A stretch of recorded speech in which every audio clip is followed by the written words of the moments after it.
Hello. Again we are here. एक CBSE का previous year चल रहा है और हम लोग सॉल्व कर रहे हैं। देखिए ये भी एक क्वेश्चन सीबीएसई में आया हुआ है।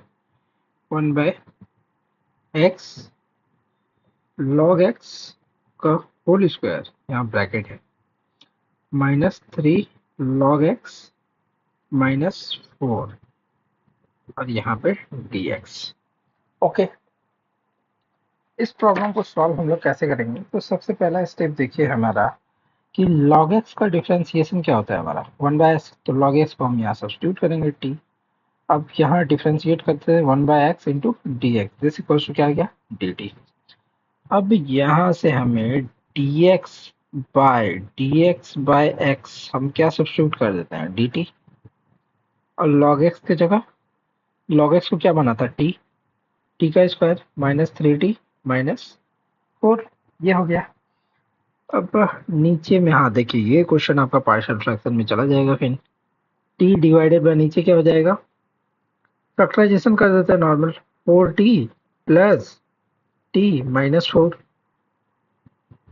तो ये वैल्यू क्या बन जाएगा dt divided by t common लेंगे तो t -4 plus 1 t -4 dt integration of t-4 को आप कॉमन लीजिए, t-4 को आपने कॉमन ले लिया तो यहाँ क्या बच गया t+1।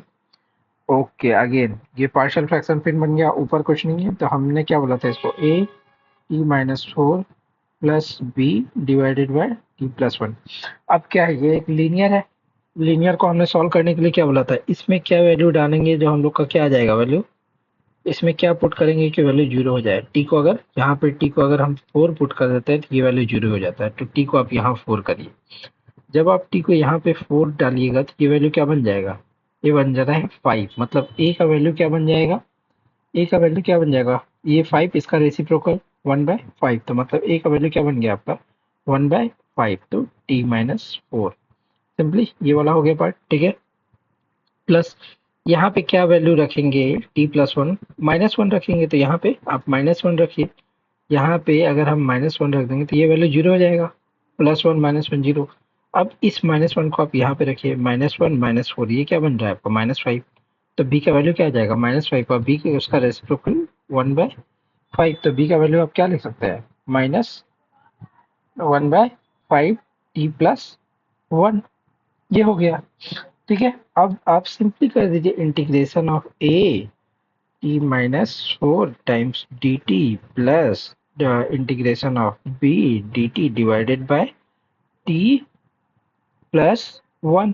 अब a का वैल्यू आपने क्या लिया, a का वैल्यू आपका क्या है 1/5, 1/5 बाहर रखिए, dt by t-4 plus b का वैल्यू क्या है 1/5, ये यहाँ पे आपका आ जाएगा, यहाँ पे आपका क्या आ जाएगा, b का वैल्यू क्या है आपका, b का वैल्यू है आपका -5 -1/5, तो यहाँ आ जाएगा -1/5 dt डिवाइडेड बाय t+1। और आपको पता है आप t-4 को कुछ भी सब्स्टिट्यूट जेड कर लीजिए, तो मीन्स dt इक्वल्स टू क्या आ जाएगा dz आ जाएगा 1/5, इसके जगह dz divided by z -1/5 dt। इसी तरह t+1 को भी आपको सब्स्टिट्यूट कर लीजिए, सपोज इसको u कर लिया तो ये आप क्या बन गया dt इक्वल्स क्या हो गया du हो गया, इक्वल्स टू du हो गया। तो यहाँ क्या लिख सकते हैं आप du डिवाइडेड बाय u, ये हो गया 1/5 ln z minus 1/5 ln u, ठीक है। ये बन गया, z की जगह आप सब्स्टिट्यूट कर दीजिए, z की जगह आप क्या सब्स्टिट्यूट करेंगे t-4 ln t-4, similarly u की जगह आप क्या सब्स्टिट्यूट करेंगे t+1 ln t+1। अब t किसको आपने माना था, t का सब्स्टिट्यूशन क्या था log x को आपने माना था, log x यहाँ सिंपली रख दीजिए plus c constant of integration. अगर आप यहाँ से एक चीज और सिंप्लीफाई से 1/5 कॉमन ले लेंगे तो क्या आ जाएगा ln t-4 minus ln t+1। Okay, ठीक है। log, अब ये दिख रहा है log a minus log b, log a minus क्या होता है log a minus log a by b, 1/5 ln t-4 by t+1 plus c। और टी की जगह आप लिख दीजिए क्या था, log x था, तो 1/5 ln log x minus 4 divided by log x plus 1 plus सी।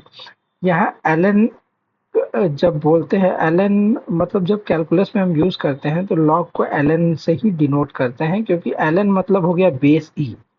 तो डायरेक्ट log बेस ई नहीं लिख करके हम इसको डायरेक्ट क्या लिख रहे हैं, ln लिख रहे हैं। ओके, यहाँ से कंफ्यूजन नहीं होना चाहिए आपको। ठीक है, ये क्वेश्चन भी क्या हो गया आपका, सॉल्व हो गया। चलिए एक दूसरा क्वेश्चन करते हैं, वो भी सीबीएसई में आया हुआ है। देखिए, integration of E power 4x minus 1 divided by E power 4x plus 1 times dx।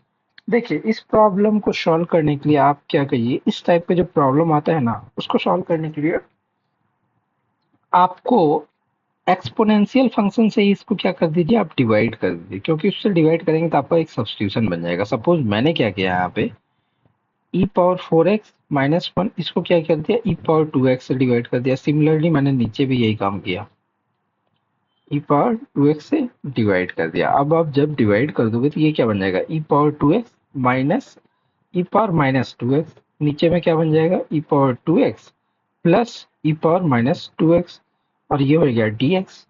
अब देखिए, नीचे वाला पार्ट को आप क्या कर रहे हैं, जब आप नीचे वाला पार्ट को सब्स्टिट्यूट कर रहे हैं, सपोज इसको t मान रहे हैं, तो ये क्या जाएगा, 2 times of E power 2x minus 2 times of E power minus 2x, this whole dx, this equals to क्या आ जाएगा, dt। अब यहाँ से आप 2 कॉमन ले लीजिए, तो ई पावर 2x माइनस ई पे power minus 2x time dx, this equals to dt आ गया। तो यहाँ से आपका ये वाला वैल्यू क्या आ जाएगा, इसको ये 2 इधर जाएगा तो डिवाइड जाएगा, dt बाय 2 हो जाएगा। सिमिलरली बस ये पार्ट, ये वाला पार्ट यहाँ से यहाँ पे आ जाएगा। ओके, अब यही पार्ट ये है, तो इसको क्या लिख सकते हैं हम लोग, dt बाय 2, और नीचे वाला को हमने क्या बना था, t 1/2, आप बाहर लीजिए, dt बाय t। इसका इंटीग्रेशन क्या होता है हमें पता है, इसका इंटीग्रेशन होता है ln t plus c, constant of integration means half ln, और t का वैल्यू आप यहाँ से सब्स्टिट्यूट कीजिए, 2x plus 2 minus into power x plus C. Similarly ये ठीक है, ये मेन ट्रिक पार्ट इसका यहाँ पे है। ठीक है, इसी तरह अगर आपको एक क्वेश्चन आ जाएगा, e पे power 2x minus 1 divided by E power 2x plus 1 into dx, ये होमवर्क में आप ट्राई करिए इसको। इसको भी सिमिलरली इसी तरह करना, आप देखिए किससे आप डिवाइड करेंगे कि सब्स्टिट्यूशन बन जाए। ओके, ठीक क्वेश्चन था। ओके, चलिए।